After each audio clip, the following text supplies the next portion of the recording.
Hello दोस्तों, इस प्यार को क्या नाम दो। स्टार प्लस के मोस्ट पॉपुलर शो में आपको दिखाया जाएगा जो निरंजन होते हैं वो अपने मुखौटे को ऐसे ही लगाकर ज्योति को अपनाते हैं और अंजलि की वहाँ पर बेइज्जती करते हैं। कहते हैं कि कैसी आई हो तुम, एक अपनी बच्ची का दर्द नहीं समझ सकती हो, आखिर वो इस हालत में कहाँ जाएगी। और फिर इसके भाइयों को हक बनता है इनका साथ देने का। ज्योति जो होती है वो ये सोचती है कि मेरी आई मुझे घर से भगाना चाहती है, मेरे बाबा तो मुझे रखना चाहते हैं। आस्था जो होती है वो सारा प्लान समझ रही होती है। आस्था वहाँ से ज्योति को लेकर चली जाती है। सभी लोग जो होते हैं एक एक करके चले जाते हैं। अंजलि जो होती है वो तो चाहती है कि उसकी बेटी वहीं पर रह जाए। उधर सिद्धार्थ जो होते हैं वो इंतज़ार कर रहे होते हैं आस्था की आई का और अज्जू का। वो जाकर पूछते हैं, कहते हैं कि ज्योति ठीक तो है ना, ज्योति को लेके तो नहीं गया ना अब है।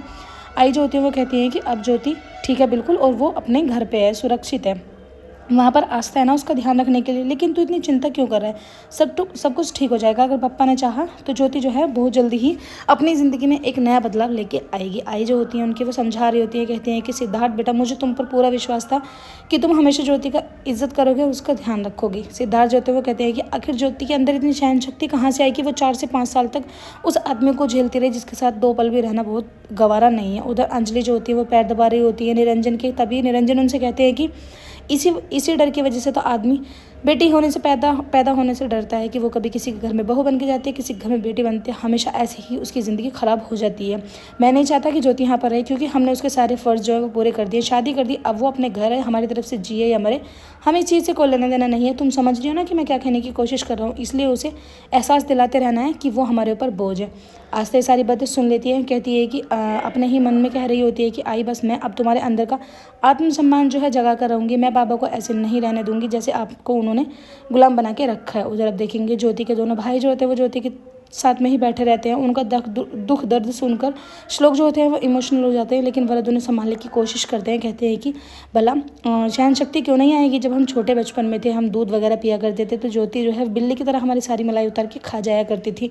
श्लोक जो होते हैं वहाँ हंसने लगते हैं कि तभी वहाँ आस्था आ जाती है। आस्था जो होती है वो कहती है कि चलो अब क्या तुम लोगों को सोना नहीं है, ज्योति आई को भी आराम करना है। तभी वरद जो होते हैं वो कहते हैं कि अरे छोटी नन्ही परी को तो हम एक बार ही गुड नाइट बोल देना। वो ज्योति के पेट पर हाथ लगाकर कहते हैं कि मैं आपका खलील मामा हूँ, यानी मैं बड़ा मामा हूँ, और वो गुड नाइट कर देते हैं।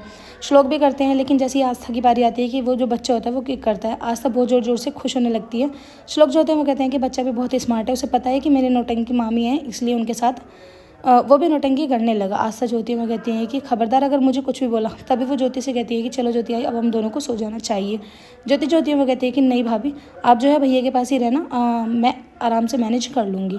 नेक्स्ट आप देखेंगे आस्था ज्योति है वो ज्योति के लिए दूध बना रही होती है बादाम वगैरह का, कि तभी वहाँ अंजलि जो होती है वो आ जाती है। वो आके फिर से गुस्सा करने लगती है, कहती है कि औरत को हर परिस्थिति में निडर रहना चाहिए और मजबूत रहना चाहिए। ये नहीं है कि अगर वो पेट से है तो उसे दूध वगैरह पिलाया जाएगा, और सब्जी भी किसी के लिए कोई अलग नहीं बनेगी। इस घर में सिर्फ और सिर्फ मर्दों की पसंद होती है, ना कि औरतों की पसंद चलती। तभी वहाँ पर सीता जो होती है वो काम कर रही होती है, उसको आस्था बाहर भेज देती है और फिर अंजलि से सवाल करती है। कहती है कि मेरा तो तुम्हारी समझ में नहीं आता, कभी तो तुम मुझसे हाथ जोड़ के रिक्वेस्ट करती हो कि मेरे बच्चे को रोक लो, और अब वो यहाँ पर रुक गई है तो आप इतनी कठोर बन के दिखा रही आई। आखिर अब करना क्या चाहती हो, आपके मन में कौन सी बात चल रही है।